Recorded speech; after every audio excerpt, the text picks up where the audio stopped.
사실 오늘 설명한 금호강 르네상스의 핵심 지표를 담은 내용입니다.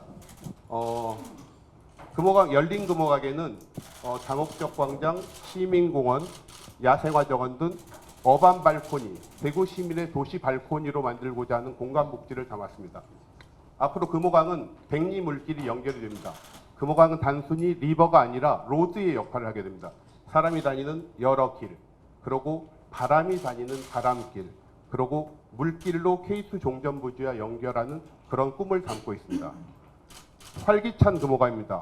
앞으로 금호강에는 사계절 이용 가능한 물놀이장, 샌드위치, 파크 골프, 캠핑, 수변 무대로 사시사철 버스킹과 치맥 축제가 열리는 그런 활기찬 공간을 통해서 지역 경제를 활성화하고 대구 시민의 삶에 휴식을 주는 그런 공간으로 만들겠습니다. 마지막 지속 가능한 금호강입니다. 내년부터 시작할 그 선도 사업들의 조감도입니다. 내년도 선도 사업은 동촌 유원지를 가장 중심으로 해서 그 디아크 문화관광 활성화, 그 다음에 안심 권역에 금호강 국가 생태 탐방로가 조성이 됩니다. 이 세 군데 사업을 선도 사업으로 차질 없이 내년도 시행을 하고 나머지 본 사업에 대해서도 완성도를 좀 더 높여갖고 전체 사업이 조화롭고 아름다운 그런 금호강을 만드는 데 최선을 다하겠습니다. 이상 간략하게 설명을 마치도록 하겠습니다. 본 사업에 꿈꾸고 있는 주요한 목표인데 이 목표별로 사업을 가른 게 아니라 지금 저희가 추정하기 하는 그 금호강 르네상스는 한 5,400억 원 정도로 전체 규모를 추산하고 있습니다. 그중에 시비는 2,100억, 나머지는 국비로 조달할 계획에 있습니다. 우선 금호강 그게 아마 1955년도 그림인데 이중섭 화백이 보기에 드물게 컬러가 아주 화려한 그런 그림인데 거기에 보면 금호강에 모래사장이 있고 시민들이 거기서 물놀이를 즐기고 배도 타고 하는 그런 그림이 있어서 그래서 제 개인적으로는 그 시기에 그런 깨끗한 물과 그런 깨끗한 공간 그리고 시민들이 자유롭게 이 더위를 식을 수 있는 그런 공간으로 만들고 싶은 개인적인 욕심이 있고요. 내년도 국비가 아까 말한 대로 29억, 30억 원 정도가 확보가 됐는데 그에 매치해서 시비도 30억이 편성이 될 겁니다. 그와 별도로 이 금호강 프로젝트 중에 산책로나 자전거도로나 하천의 제방 등은 국가 전액 예산으로 투입이 되는데 아마 내년도 정부 예산안에 한 150억 정도가 담겨 있는 걸로 파악하고 있습니다.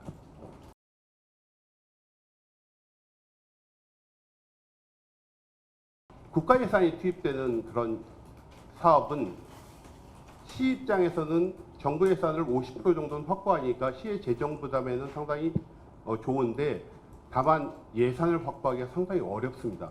특히 초기 설계 비용을 확보하는 게 어려운 게 자, 내년에 설계비 20억 원을 확보하면 그 설계비만 끝나는 게 아니라 그 관련된 본 예산이 쭉 들어오게 돼 있습니다. 그래서 이 최초 들어가는 첫 번째 예산을 신규 사업이라고 해서 정부 예산에서 거의 편성을 안 해주는데 올해 이제 어찌되었건 시장님과 경제부 시장, 그다음 기조실 그리고 저희 부서들이 상당히 노력을 해서 그 신규 사업 3건이 다 정부 예산에 다 반영이 됐습니다. 그래서 국회라는 과정을 거치겠지만 국회가 증액을 하는 일은 있어도 뭐 감액을 하는 일은 그렇게 드물기 때문에 저는 일단 금호강 선도 사업은 예산이 확보됐다고 그렇게 말씀드릴 수 있겠습니다.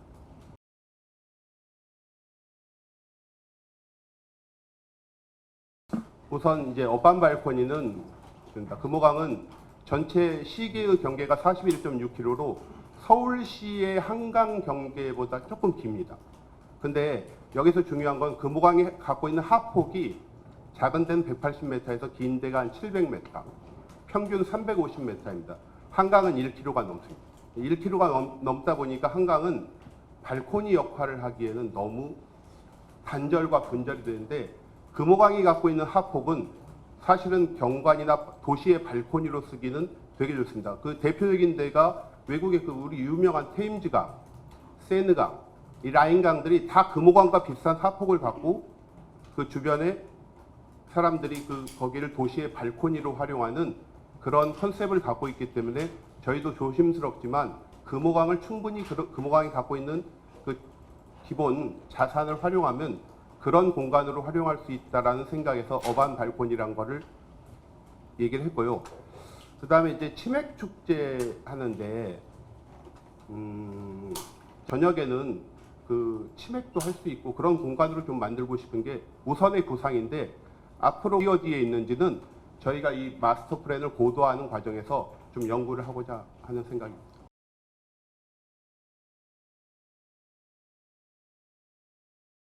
그러니까 이제 도시마천의 특성상 시민들이 여기를 이용하고 싶은 그 욕구를 사실은 그건 소중한 가치입니다. 다만 지금 말씀하신 것처럼 멀쩡하고 좋은 자연을 막 훼손하면서까지 그걸 개발한다는 건 맞지 않다는 그런 걸 생각해서 금호강은 좀 어려운 단어겠지만 어찌되건 인간과 자연이 공존하고 개발과 보존을 명확하게 구분해서 보존의 가치가 뛰어난 데는 훼손을 안 하고 오히려 훼손된 그 자연을 복원하는 방향으로 가고 다만 동촌이나 하중도처럼 이미 둔치로 개발이 돼 갖고 그런 데는 철저하게 시민 이용 중심으로 좀 나누어서 하려고 합니다.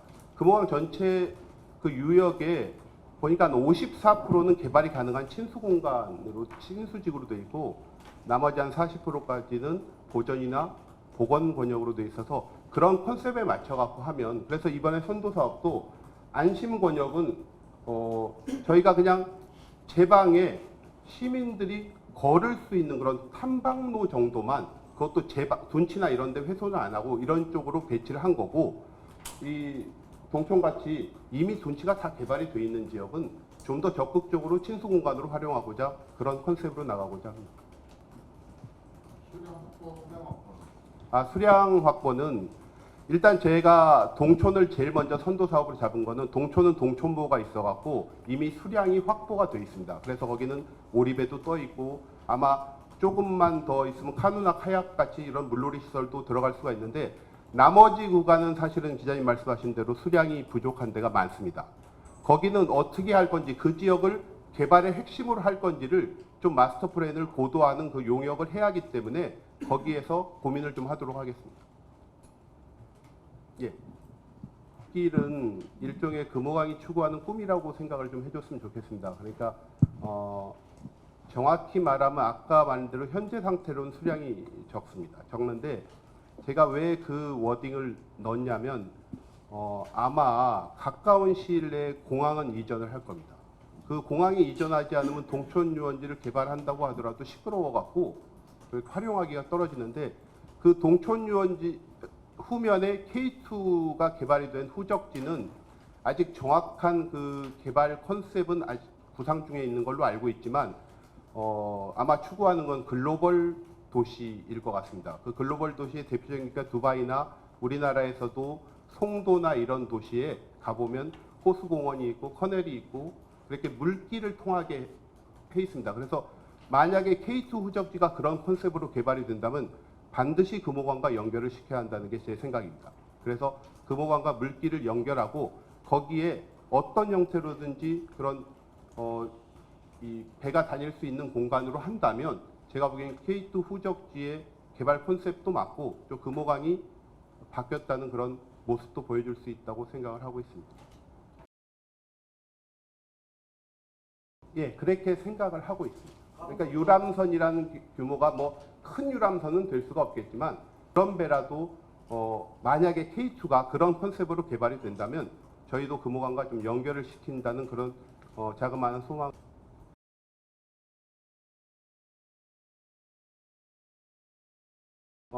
이 선도 사업을 내년도 설계를 함과 동시에 본 사업에 대해서도 이제 정부 예산을 또 따야 하는 부분이 있어서 그 부분은 아까 말한 대로 마스터 플랜을 고도화하겠다라는 그게 어떤 형태로든 용역의 형태로 가는데 거기에는 아무래도 하중도가 또 하나의 핵심 권역이 될 가능성이 있지만 그건 이제 완성되기 전까지는 제가 이 자리에서 장담을 할 수는 없는 거지만 하중도도 금호강에 상당히 중요한 자원이라고 분명히 생각이 됩니다. 그래서 그 부분도 깊게 고민을 하려고 하고 있습니다.